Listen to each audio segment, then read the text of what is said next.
Cinema देखो। आपकी तबीयत तो ठीक है ना? सर सर वो देखो। ओए रुको, रुको, अरे रुकिए ना, अरे रुको, मेरी बात तो सुनो, मेरी बात तो सुन लो। अरे बात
बोल, नाना जी और तेरे संगठन के बाकी साथी कहाँ छुपे हुए हैं? बोल।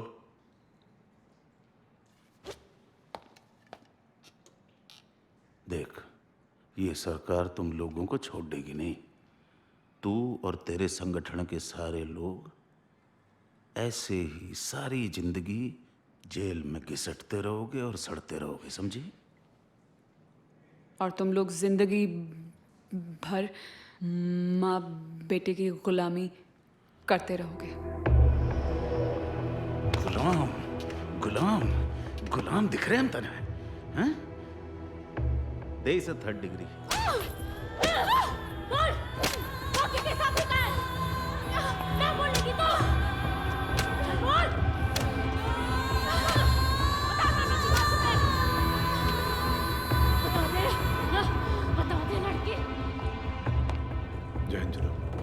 हाँ भाई रोटी बोल। सर वो सिविलियन के साथ बहुत ज्यादती हो रही है सर, बस कीजिए सर।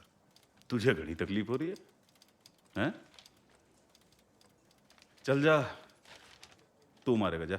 नहीं सर, ड्यूटी के नाम पर आपने बहुत कुछ करवाया इन हाथों से, यहां तक कि मासूम बच्चे तक उठवा लिए और गर्द में मत डालिए सर।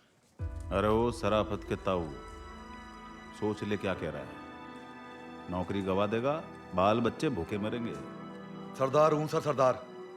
गुरु महाराज जी दी फौज, लंगर खा के गुजारा कर लूंगा, लेकिन आज के बाद गलत काम की रोटी हलक से नहीं उतरेगी। मैं इस्तीफा देता हूं सर। जय हिंद।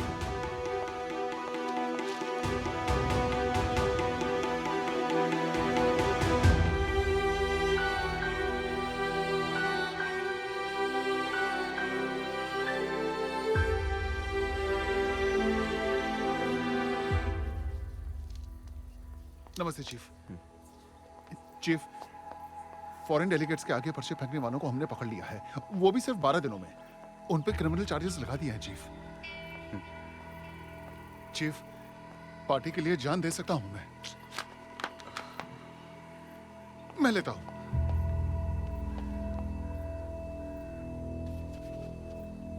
पार्टी के लिए जान दे सकता हूं। ओमनाथ जी, चालू का रेता छोड़िए, देश सेवा में ध्यान दीजिए। चीफ,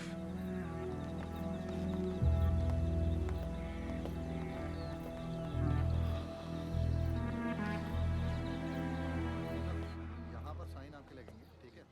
इंदु जी, कोर्ट ने मुझे आपका वकील अपॉइंट किया है। सरकार आपको और आपके संगठन को पॉलिटिकल प्रिजनर नहीं, खतरनाक क्रिमिनल मानती है। और मैं इस सरकार को सरकार नहीं मानती।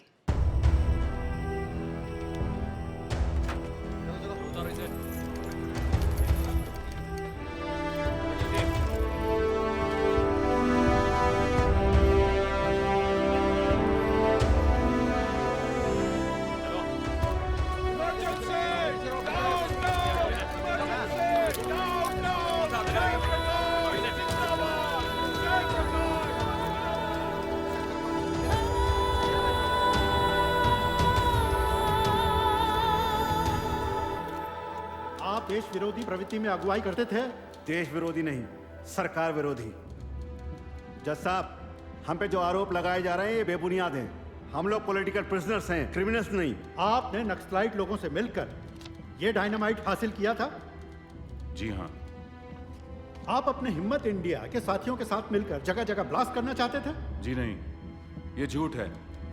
मेरे साथियों की इसमें कोई भूमिका नहीं। मैं उनको बहुत पहले ही छोड़ चुका था। आप अपने ऊपर लगे सारे आरोप कबूल करते हो। जी हाँ, गर्व है मुझे। गर्व है मुझे इन आरोपों पर। आपने हिंदू सरकार और नक्सली बच्चों को पनाह दी थी। वो नक्सल नहीं थे, आम लोग थे, मेरे जैसे, आप जैसे। जज साहब, हाँ हम लोग एक ही संगठन से हैं, लेकिन हमने आज तक ऐसा कोई काम नहीं किया जिसमें किसी की जान को नुकसान हो। हाँ तो मिस सिंधु, आप हिम्मत इंडिया संगठन के इन लोगों को जानती हैं। जी। आपने विदेशी मेहमानों के सामने सरकार विरोधी पर्चे फेंके थे। जी। आपने और आपके साथियों ने मिलकर नाना जी के नेतृत्व में देश के खिलाफ हिंसा का प्रचार किया था। नहीं, नहीं। क्या आपने पुलिस ऑफिसर की रिवॉल्वर छीनकर नाना जी की भागने में मदद नहीं की थी? बताइए। You know, you are a threat to internal security. Do you accept it? जवाब दीजिए मिस सिंधु। हो गया? पढ़ लिया आरोपनामा? जज साहब, मैं मानती हूं कि मैंने विदेशी मेहमानों के आगे नारे लगाए थे और पर्चे भी फेंके थे। नो योर ऑनर, सिर्फ पर्चे नहीं फेंके थे। इन्होंने अपने साथी शिवम रेड्डी के साथ मिलकर रेल की पटरी और पावर स्टेशन को डायनामाइट से उड़ाने का प्लान किया था। नहीं, हमने ऐसा कुछ नहीं किया था। हमने सिर्फ एक अहिंसात्मक विद्रोह किया था। करना पड़ा। आज दुनिया के सबसे बड़े लोकतंत्र में सब चुप हैं, और अगर सब चुप हैं तो किसी ना किसी को तो चीखना पड़ेगा। अगर मेरी चीख गुनाह है तो हां, मैं गुनहगार हूं। आज 30 साल की आजादी 20 सूत्री प्रोग्राम के तले दबी हुई है। नसबंदी, प्रेस बंदी, मोर्चा बंदी, हर तरफ पाबंदी। ऐसा लग रहा है जैसे पूरी की पूरी मानवता मीसा के तहत जेल में बंद है और बोलने की आजादी को रोज फांसी दी जा रही है। Miss Sindhu, please come to the point. कौन सा पॉइंट? सारा देश भटक गया है पॉइंट से। कुछ लोग कहते हैं कि देश में अनुशासन है। अनुशासन नहीं, शासन का डर है। Miss Sindhu, enough, enough is enough. Mr. Prosecutor, let her speak.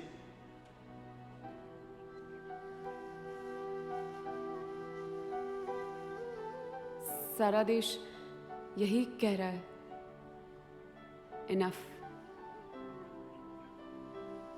तो क्या सारे देश को जेल में डाल देंगे? जज साहब, मैं कोई क्रांतिकारी नहीं हूं और ना कभी थी। मैं देश के बाकी लोगों की तरह एक मामूली सी चुपचाप सी जिंदगी जिए जा रही थी। मेरे पति सरकारी अफसर थे, फिर भी मुझे नहीं पता चला कि इमरजेंसी कितनी बड़ी बला है। एक दिन यूं ही चलते चलते मैं गली में मुड़ गई और अचानक से मेरे सामने 2 बच्चे आ गए।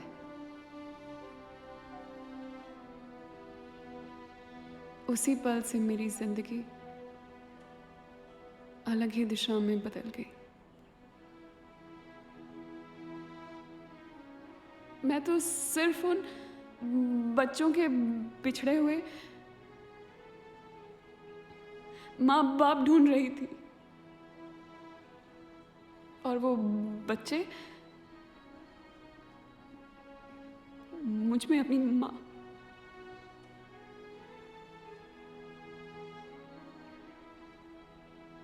वो बच्चे कहाँ हैं, किस हाल में हैं,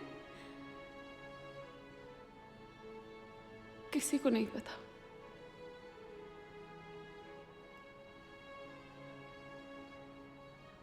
मुझसे छीन लिए गए थे वो बच्चे और फिर खो गए इमरजेंसी के अंधेरे में। अगर मासूम बच्चों के लिए आंसू बहाना गुनाह है तो हाँ, मैं गुनहगार हूं, 100 बार गुनहगार हूं।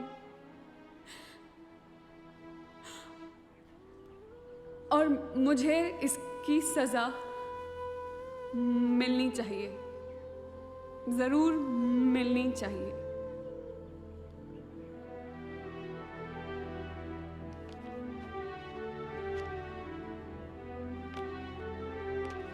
कोर्ट के इतिहास में ऐसे मौके बहुत कम आते हैं जब आरोपी के असली मकसद की बारीकी को हम समझ पाते हैं, हम उसे सहानुभूति से देख पाते हैं, पर फिर भी कुछ कर नहीं पाते। इंदु और उनके साथियों के आक्रोश को समझते हुए भी अदालत आखिरकार आज के कानून के आगे लाचार है। Court is adjourned till 3rd February for the next hearing.